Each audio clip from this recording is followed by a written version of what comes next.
Salute to Knicks Nation on this Thursday afternoon. Another edition of KnicksFanTV's lunchtime live stream. The Knicks are in the Mile High City taking on the Denver Nuggets tonight. A marquee matchup against the champs. We're going to talk about it with a diehard, with one of our own. You've seen him on ESPN SportsCenter. You've seen him on ESPN Deportes, ESPN FC. A man who knows Knicks, a man who knows football, real football, not American football. And he goes by the name of Luis Miguel Echegaray.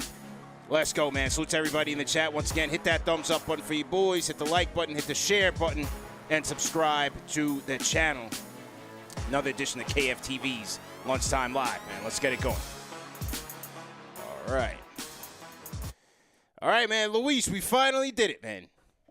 We finally got it going. We did it, man. We did it. Let's go. Yeah. I'm so excited, man. You know me. I cover the game, the beautiful game 24/7, but this is what I'm excited about, CP. Knicks, baby. Let's 24/7 every day. Thanks for having me, man. Absolutely, man. It's an honor to have you on the show. We got to initiate you with the fans, man. So first and foremost, you got to break down your Knicks story. What is your Knicks fan story? I bet you any money, man, that my Knicks story is probably the most unique by default. Yeah. As you told in the intro, I'm with ESPN. I cover the game and everything, but my background's all over the place. I've been in New York City for 20 plus years, but I'm actually in London for the season, coming back later in the summer. But I'm New Yorker since 2003, been a very, very long time.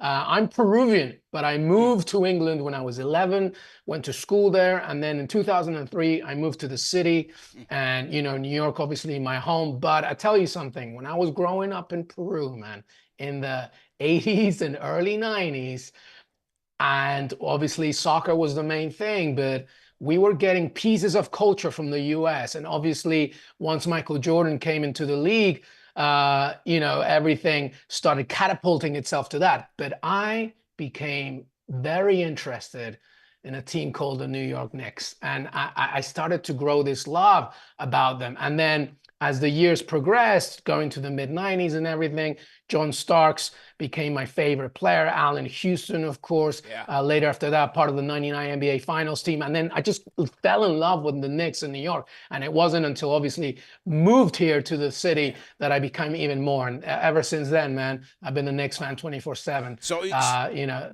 I love it. So even in Peru, you were still tapping into the 90s Knicks. Listen, man, like my soccer fam knows that Aston Villa is my lifelong team. They are my blood and my passion, and I love them. But I've been a Knicks fan before Villa because it was in Peru when I started becoming a Knicks fan. So, so yeah, it's been a very long time. Absolutely. Wow, that just goes to show you, man. We appreciate our global fandom. You know, we have Knicks fans all around the world, and here it is. Your origin story goes back to the 90s, but not even in New York, but in Peru. That's an incredible story, man. Who was your guy, like your favorite player? You know, Brunson's everybody's favorite player right now, but who was your guy coming up? My favorite player ever is John Starks. Like, he's my hero. I loved the way he played. Obviously, the famous dunk back in the day made it synonymous, but because he was part of that sort of gritty, still hardcore, gritty Knicks team with Mason and stuff, like I loved everything John Starks represented. After that, Allen Houston, I just loved the way he played, his flow, his shooting, the way he just like took over. He became a really big part of what the Knicks were about, and I loved him. And then, yeah, obviously players over the years. But like you said it, man, I don't know. We're going to talk about him, but Jaylen Brunson is a special kind of player, man. He is by far, he is taken. I'm telling you, I don't know where his career is going to go or how far he'll be with us, but he is definitely getting now into that John Starks kind of like situation. I love him so much, and I know I'm not the only one. Yeah, I mean, Brunson has definitely taken this town by storm, no question about it. And now you're starting to see he's starting to get his respect around national media, more commercials. So the marketing machine is starting to ratchet up, and it's following his game, which is on a meteoric rise right now. I mean, you know, when we saw him last year as a full-time starter, full-time point guard for the Knicks, it just blew us away. And then to see that he's now even better than he was last year, I mean, that's something to say, man. I mean, the story might not, it's still being written in terms of his ceiling. Yeah, here's what I'll say about Jaylen Brunson. I think, first of all, we got to give a lot of credit to the Knicks office for identifying the fact that they could bring somebody like him from Dallas and, like, pick him up. Because you remember around that time, we were like, okay, he's good, but like, what's going on? We're going to lose a lot of other star players. We need somebody legit. Everybody was giving them, like, C to D minus grades to that acquisition. And now look. So that's one part. So you got to hand it up to the Knicks office to making that happen. The second thing is Jaylen Brunson, to me, represents everything that New York is all about. Gritty, doesn't care, hands right here. I'm just going to play hard and make it happen. And there's that famous video now that we already know about how his dad's making him run up the court, back and down, doing drills and everything. That's what he's all about. He doesn't listen to the noise. He just takes care of business. And everybody talks about, and you and I know this, the moment you're at the Garden and you see any team come through, this is where you're really tested. And Jaylen Brunson has done it day in and day out. He's an absolute leader through force, through nature, through voice. I love him. I love everything about him. You hit the nail on the head. It is the prototypical New York underdog story. Second round, nobody's touting his progress. Nobody's really respecting him. He goes in the second round. He's got to work his way up. Now he's on the Mavericks. He's backing up Luka Doncic, but then he gets his opportunity as a starter when Luka goes down, shines bright on that playoff stage, outplays Donovan Mitchell when it was Mavs versus the Jazz. He takes the Phoenix Suns down to the wire. I mean, he really, really is that New York underdog story. It's like a John Starks. It's like an Anthony Mason, guys who really had to get it out the mud, and now they have the hearts of the city, man. 100%, man. I just love him so much. And the other thing that I like about him, by the way, CP, is the fact that, he's not really paying attention to the hype. He just wants to take care of business. And he's the perfect type of player for Thibs, because he just wants to get down there and do his thing and try and get us to, the further stages in the playoffs. Yeah, no question about it. What have you made of this next season? I mean, fourth in the East right now. To me, it's been amazing to see how they've been able to weather the storm. I mean, 60% of the starting unit has been gone since January, and these guys are right here, led by Brunson, led by Tibbs, number of guys. What's been your impression of their run so far?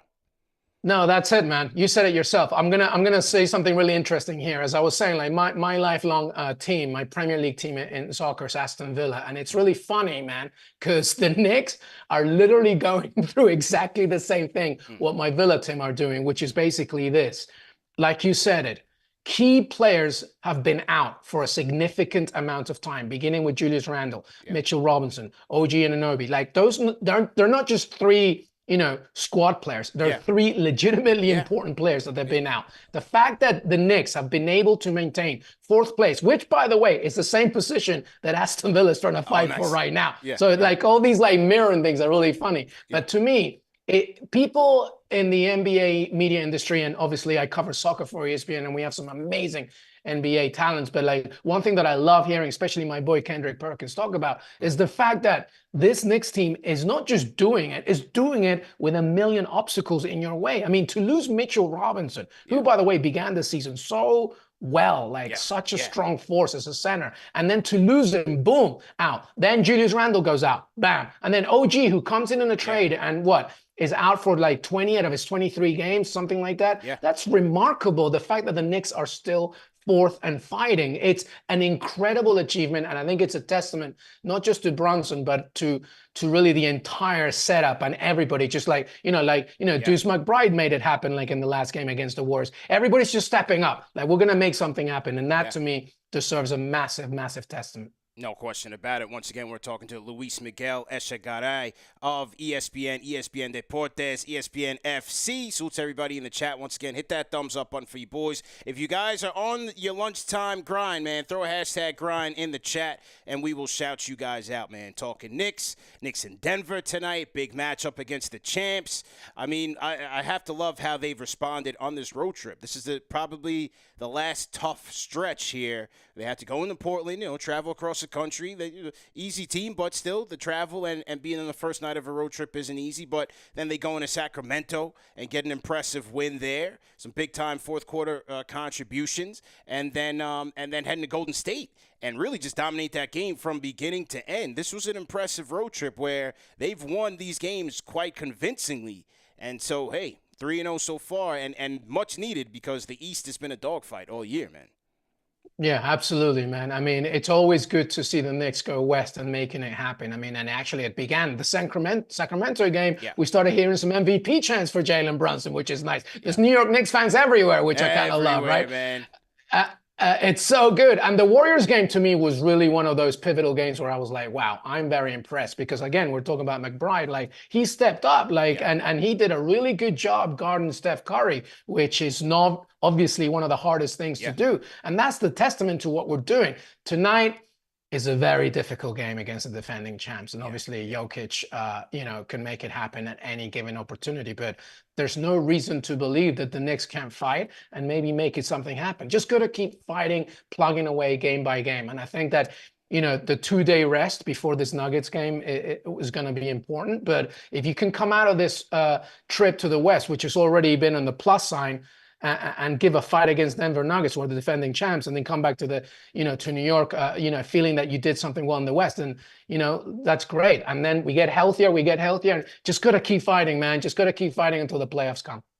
Absolutely, man. I want to salute my mentor, my hero, the rhyme animal, Chuck D, in the chat, man. $10 super chat. Oh, Chuck D. Yeah. He says, we are watching the birth of a sports superhero in real time. The re-revolutionizing the floor game like Steph did with the tray. The script is uncanny and made for New York. Paz to Luis and the rise of KFTV, man. Yeah, man. Hey, listen, Chuck D follows me on X, which is pretty much my honor, man. I know he follows you, but like the moment he started following me, I was like, this is a legend. And he follows me, man. I mean, the New York Knicks, baby. I love it. That's what we do, man. The community is so strong and, stretches all across the globe, all walks of life, all industries, everything, man. We come together as diehards and really rally around our team. So that's one of the things I love doing with this show. Salute to everybody in the chat, man. Everybody on the grind. I see Will Hooper's in here. Antrill Johnson Jr. Salute. Kareem Alston Rosales in the chat. Everybody's on the lunchtime grind, man. Coach Ruben. Salute. John Daniel. All right, we got Randy Johnson in here. Luis, do you have the chat open? Let me check it out, man. I want to see it. Here we go. Let's see. Well, what's really funny, though, man, is that obviously the lunch is open because obviously it's March Madness. So they're getting that extended lunch break. Yeah, absolutely. Man, this is my favorite time of year, man. The first round of the tournament, Thursday, Friday, or whatever the first 2 days are of the first round. I always love to tap it in, man. So definitely going to get to that after this. Shout out to King Lowski, $2 super chess, says, tonight we show why we're going to the Eastern Conference Finals. Go Knicks. Okay, wow, so I like that. Yeah, that's a good point. Like when you fight against the best and you can deliver, or at least you can compete, it's a testament to what we can do. Like, look, man, I mean, there's no denying it. The Boston Celtics are doing their thing, and obviously in the playoffs, the Bucks are going to continue to get hot. But why can't it be our season? Why can't it be a moment for us to go far? I fully believe, especially if we get healthier for sure.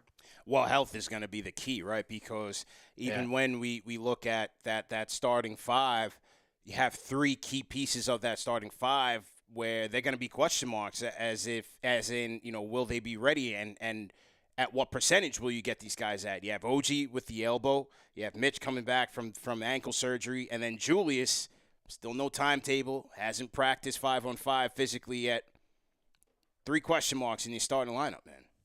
3 question marks, and they all come with different issues because the OG situation is this. Something obviously flared up. There was nothing extra or negative once the MRI came through, but I worry that once, the playoffs come or we get closer to that moment, how much Thibs is going to balance those minutes with him, because any time, that can flare up again. Mitchell Robinson coming back already. He's not ready for contact just yet, but him coming back around this time is really important. So if we can ease him into it, I think it'll be a massive addition. And of course, Julius Randle. Though I will say, like, it could be one of these things where it's great timing because Julius Randle, he knows it himself too. This isn't a criticism of him, but he knows it himself. In the playoffs, he's got to go even higher and step it up. And I think that this time away, trying to rehabilitate will be that opportunity for him to do it. There's no denying that we're so much better without him. But I think hopefully this is also a time for him to reflect. So if we can get those three pieces back closer to the playoffs, I'm feeling good, man. I'm feeling very good.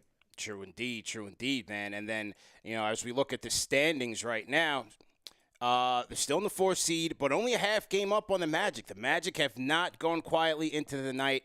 The Knicks did lose the season series to the Magic, so they're half game up on the Magic, but then some wiggle room between 4 and 6. They're 3 games up on the Sixers, who are in 6th, and the Pacers, who are in 7th. And then this is the one I'm looking at, 3.5 games up on the Heat.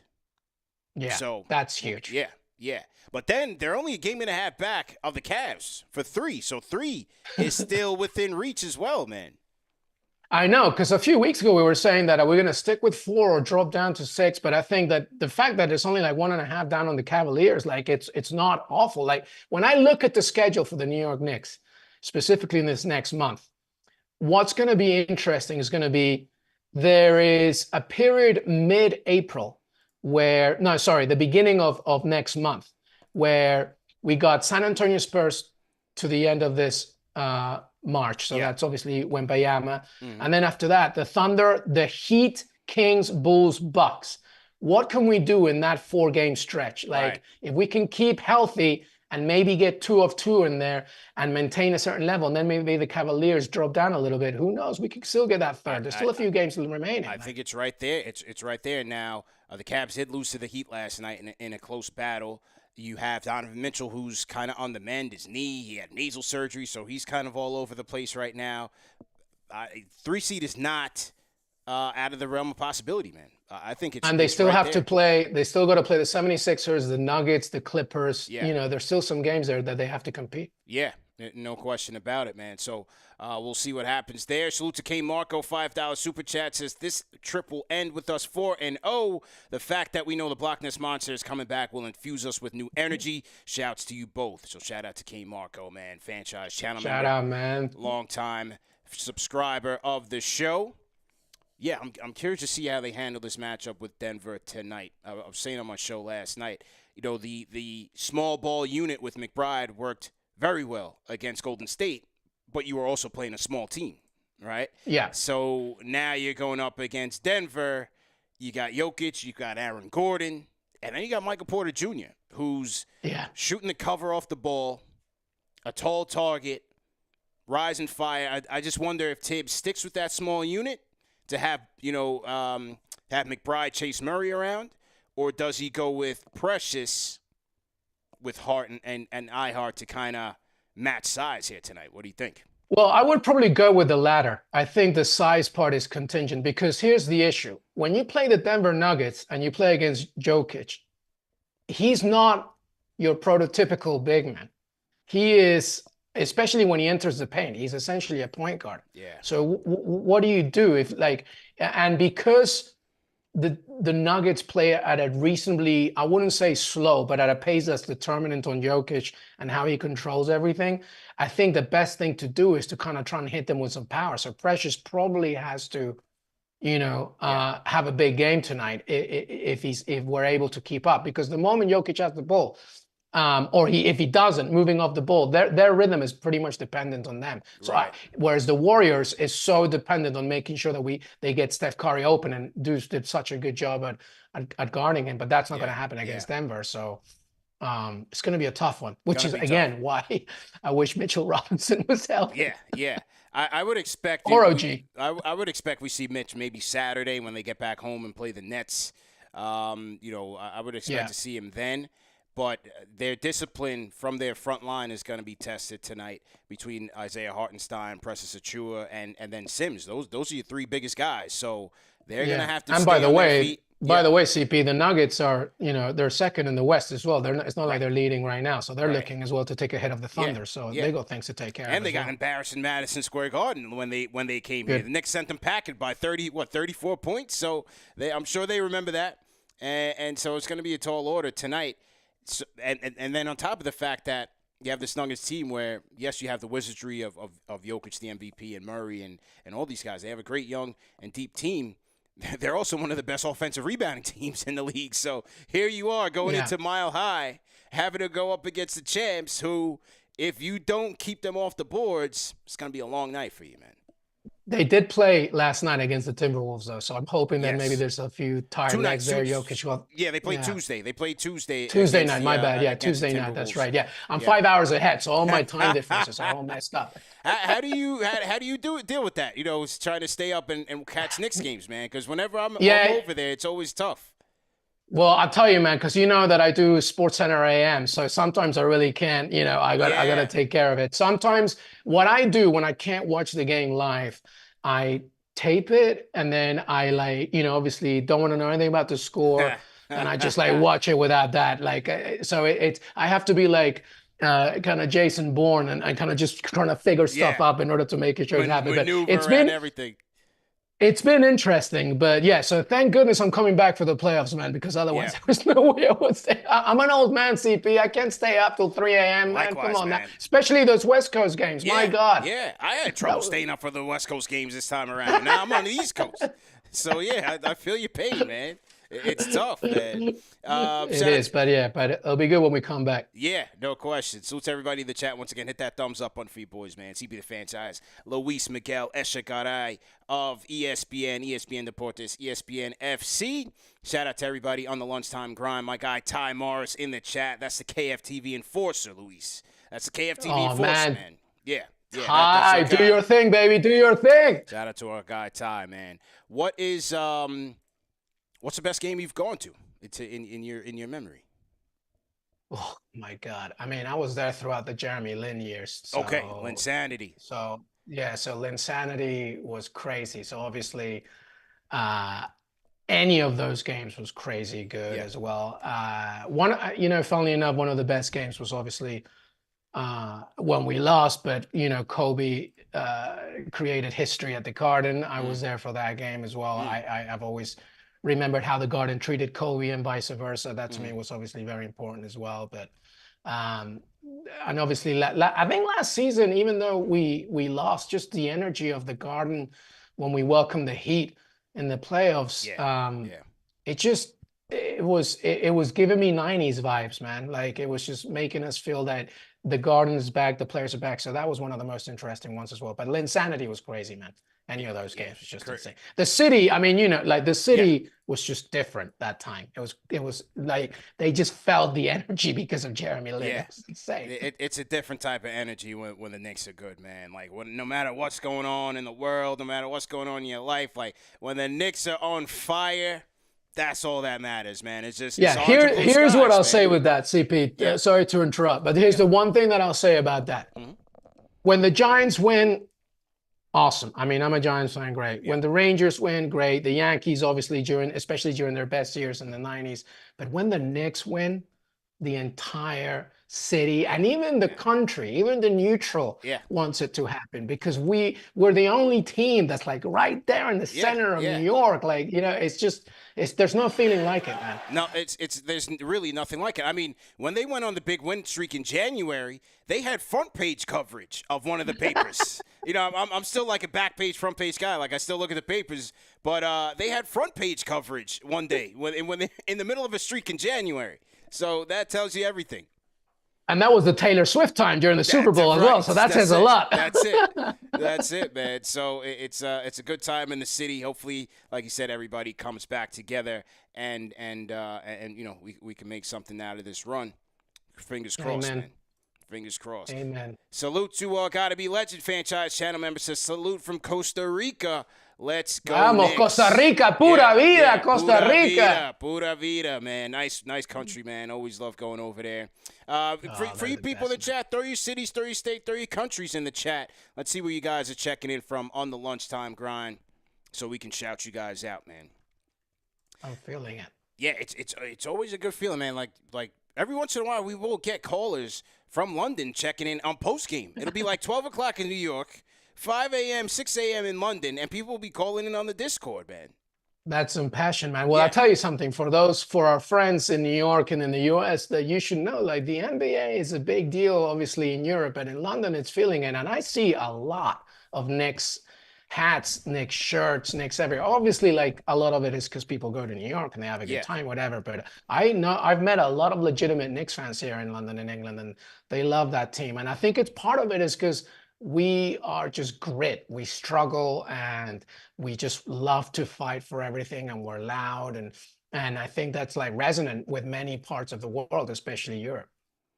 True indeed, man. And as I look in the chat, we got Dude Rap checking in from Berlin, Aaron Lewis checking in from UK, Adam Rose, Let's shout out go, to man. DC. Omar Dale Poe is in Wiesbaden, Germany. Have you been there? Okay. I've never been there. Okay. I've been to Germany, but I've never been there. Okay. Okay, so we need to, here's what I want to do, CP, in your Yeah. live stream right now. Let's see how many more unique international fans we can get here. Yeah. I want to see the most random, unique Knicks fan. So what, is Germany winning right now? We got Aaron Lewis from Wales. Aaron Lewis Okay. checking in from Wales. Will Aquino, no city, country. He just says, I love Costa Rican women. So he just put that out. So...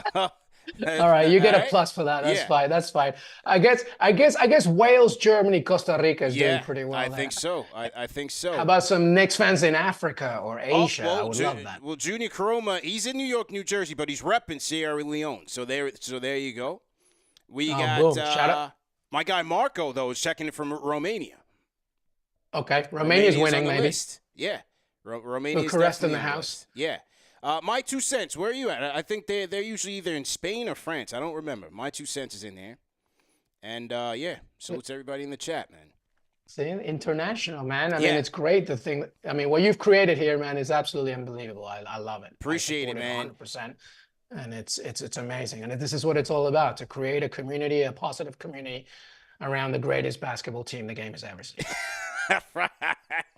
I love how you added that in there. What? Let's talk about your journey to ESPN, man. What's your journey been like rising up in the game? Yeah, ESPN is a blessing. I love every minute of it. Great colleagues, even people that you don't see in camera. Yeah. Obviously, production. Everybody's just been great, and it's been a grind. I've worked very hard to get here, and I also, as a Latino, I feel very proud of being able to represent on not just the Spanish side, but really mainly on the English side. So that to me has been fantastic. I started at The Guardian and Vice back in the day. And then after that is Sports Illustrated, CBS Sports, before I finally arrived to ESPN in 2022. And yeah, I do what I do and I love it. And last year I got to talk to Messi, a one-on-one, which was obviously the highlight of my professional career. It's a great company to work for. It's great people, and I love every single minute of it. And I love the fact that we represent both the English-speaking side and the Spanish-speaking side, because I believe that's really important. No question about it, man. And you spoke about your highlight in interviewing Lionel Messi. This was when he made the decision to come to join Miami. Yeah, that's right. So he come together? He literally arrives, and there we are, ESPN covering it, and I'm following this man like I'm a stalker, like I'm a 17-year-old girl in a 90s high school movie, just like follow him everywhere he goes. Yeah. So he moves to Fort Lauderdale, and we go to every game. We cover every game for ESPN and SportsCenter and Deportes and stuff, and then luckily, right before the final, we managed to organize a great interview on ESPN. We're the only non-rights holders to have a one-on-one interview with him at that point, and it was unbelievable. And he's a humble man, despite the fact he's the GOAT. And it was a great conversation, and he's just a great human being. And yeah, it's a great professional highlight, and you can check it out on YouTube, on ESPN FC, on my page, whatever. But it was amazing, and the country was just messy, crazy that summer, man. Yeah. Last summer was just like unbelievable, what was going on around the world. So it was unbelievable. It was so great to do it, and to do it with ESPN, which was fantastic. With a player of that magnitude, you only get but so much time with him. What's that prep like? I mean, his career is massive, championships galore, the greatest to ever play, according to some. What was that prep like to condense everything and try to get the most out of this to give the viewers some value? Yeah, good question. And that's a good one for anybody that's an aspiring journalist. Like, you're only going to get a little bit of time. You're not going to get an hour. You're not going to get 30 minutes. Yeah. You're going to get a little bit of time. So you really got to prep. Luckily, the conversation really was focused more on his arrival to the US. So I wanted to make it more about that. But I actually began with a personal question because I said to him, I've never seen you happier. You arrived to Miami and you're happy. And I think that kind of loosened everything up. So the prep really began with that question, with wanting to know where he was in his stage in his career, like why did he come to Miami? And then after that, it was about his love for the US and his love for the game in the US. And obviously Miami and Fort Lauderdale being the perfect place just because, you know, there's so many Latinos there and he can be himself. His family's happy. His kids are there. They're part of the Inter Miami Academy. So he's just loving every life. And obviously it was months after winning the World Cup. So all the stars were like aligning for him to come to Inter Miami. It was great. A lot of the comments on that video spoke about his humility. Did that interview change your perspective on him, just having to have that one-on-one conversation? No, it enforced it. I always knew that he was like that. Anybody that covers this game knows that Messi is an introvert. He really doesn't like to speak that much. He doesn't like to be the center of attention. He just lets his feet do the talking on the pitch. And he's really not loud, and he's very quiet, and he's humble. And like you said, the humility just shines through. He comes in the room and he asks me how I am, where I'm from. We have like, it's really not about him. And I think that's why people gravitate towards him, because he doesn't really want the limelight, even though he creates extraterrestrial moves like on the pitch. So it only enforced my thoughts of him, that he was a very humble, hardworking person. And he just happens to be the greatest player the game has ever seen. Who's the NBA comparison then? That's a great question, man. I mean, if you're talking about GOATness, we're talking Michael Jordan, we're talking LeBron, whatever. But I like to always think about it, Messi, in a different way, because this is a man who's 5'7", who needed growth hormones when he was a kid. He was overlooked over and over and over again. He's not a physical freak of a specimen like LeBron or Giannis or even, so MJ is the closest, because obviously MJ was underlooked when he was a kid or whatever. But he is that level of greatness. I mean, to me, he is the greatest player the game has ever seen. There's always that saying. We have a saying in Spanish, but I'll say it in English. Cristiano Ronaldo is the best player in the world, but Messi is from another planet. And that's the way that I see it. He does things on the pitch that are just unbelievable. And I think MJ gave us that in the 90s. So I think it's that level of greatness, I think. Yeah, that's absolutely incredible, man. For you, you know, you have, I mean, with soccer, it's so many leagues, man. You have Champions League is going on right now. You covered Messi with the MLS. You have Premier League, you know, a monster in its own right. How do you prep for that, where you have to cover games, you're covering players, you're doing stories on storytelling on certain players, you have the rising stars coming up in the minors. How do you keep on top of that? And I have to watch the Knicks on top of that as well. And you got to tap into the Knicks, man.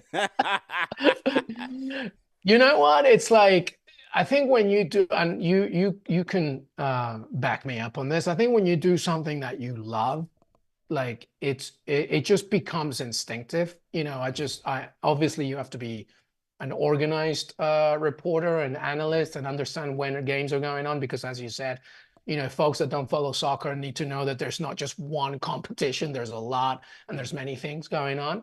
But because I love it, I just, you know, it's kind of just something that it's a grind, right? You just keep going and going and going and doing it. And, you know, even when the Premier League or the Champions League finishes in May, you've still got competitions in the summer. So you just go one after the other, and you just got to find your time to kind of exhale and chill and kind of like, you know, focus on your family and stuff like that. But, you know, when you do something that you love, then it just becomes just part of you. So you just like prep and prep, but it's no substitute for hard work. You always got to work hard at what you're going to do if you want to be successful. No question, and very well said. When you saw when the NBA had introduced the in-season tournament this summer, what was your initial reaction, and what was it when the in-season tournament was finished?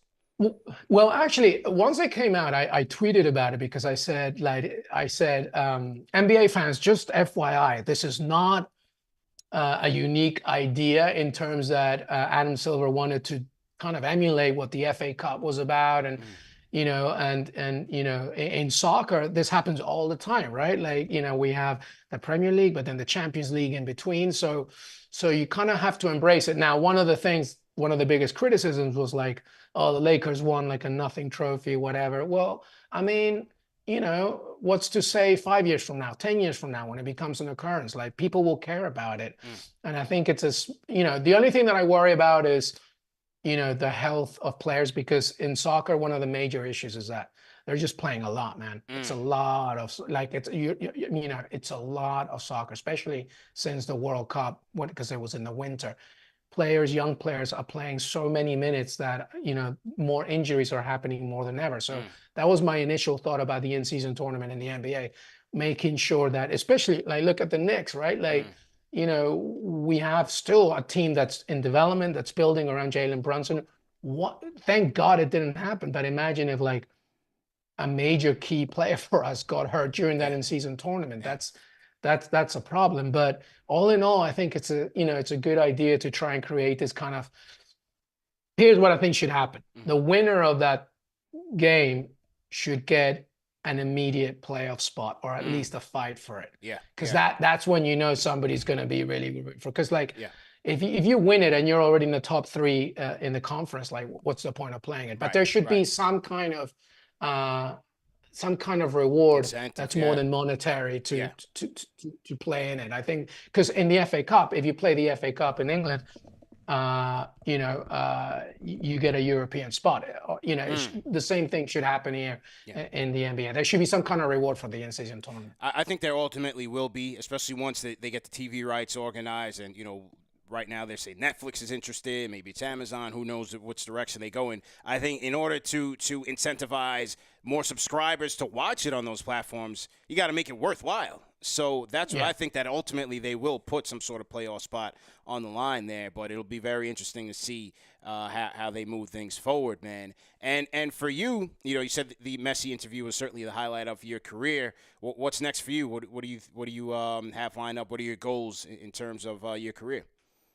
Well, we got a lot going on, obviously, at ESPN, but we're trying to grow this game even more. So we'll do so many great things at ESPN FC and Deportes, and from tournaments and shows and everything. But I really my main goal is to try and grow and celebrate soccer as much as possible in the US, because it's not just a growing machine, it is a machine. I really believe that after the NFL and the NBA and college sports, soccer is right there. And my aim is to try and help celebrate it. Like, if you ever see me on SportsCenter, I'm trying and giving you context, but I'm also trying to make it fun and interesting. So my aim is to get somebody like you, like somebody that likes soccer, may not be like an avid, passionate fan, but, like, I want to reel you in and bring you into the sport and giving it to you with context and fun. And that's my aim. Every time I go on SportsCenter, that's what I want to do. So that's my number one goal, to keep growing this sport.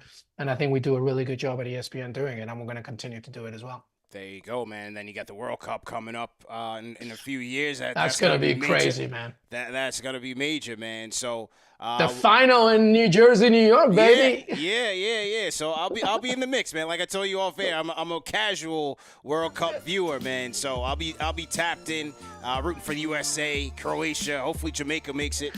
That's my team. So. Well, they're playing tonight against the U.S. It should be a fun one. Should be a fun one, man. Well, listen, man, this can't be the last time you come on the show, because this was your introduction, your trial by combat to KnicksFanTV, man. The fans are feeling you. Your Knicks story was very compelling, so we hope that you come back, man. Hopefully during playoff time, let's get a little round table going and react to the latest and greatest with the orange and blue, man. Man, I gotta tell you something. What you do here on KnicksFanTV is amazing. The community that you're building, I wish you nothing but the best, and absolutely, you can count on me anytime. And just like this man right here on my t-shirt, we're gonna be representing every time. Jaylen Brunson, the GOAT. I know that he's not gonna win it, but I don't care. MVP, baby. Making it happen. Let's go. All NBA at the very least, man. All NBA at the very least. 100%. Yes, Luis Miguel Echegaray. Appreciate you for tapping in with us, man. All the best on your journey, and we'll tap in again soon, man. Knicks Rouleau, baby. Knicks Rouleau. Yes, sir. Salute to everybody in the chat once again, man. Hit that thumbs up button for you boys. CP the franchise, Luis Miguel Echegaray. A crossover edition of the show. We talk hoops, talk a little football, take you all around the world, man, and tap into his journey, man. Like I said, on this show, yeah, we're going to talk sports, but we're going to bring on people that is going to inspire you, man, on your respective journey. So make sure that you guys are pulling out the gems and apply it to your own walks of life, man. Remember that this show is available in audio podcast format. No reason to miss it. You can catch us on all major podcast platforms. If you did miss it, salute to the replay gang, everybody on the catch-up. We'll see you guys back tonight. This is just one of 3 shows tonight. Knicks versus Nuggets play-by-play live, presented by Underdog Fantasy. Tap in with us at 9 p.m., and that'll be hosted by JD Sports Talk. And then after the Knicks beat the Nuggets in Denver, join us for post-game live. We'll react to it for highlights, analysis, and caller reactions. Your reactions to it all, man. So once again, have a great day, Knicks Nation. We'll catch up later on. Peace.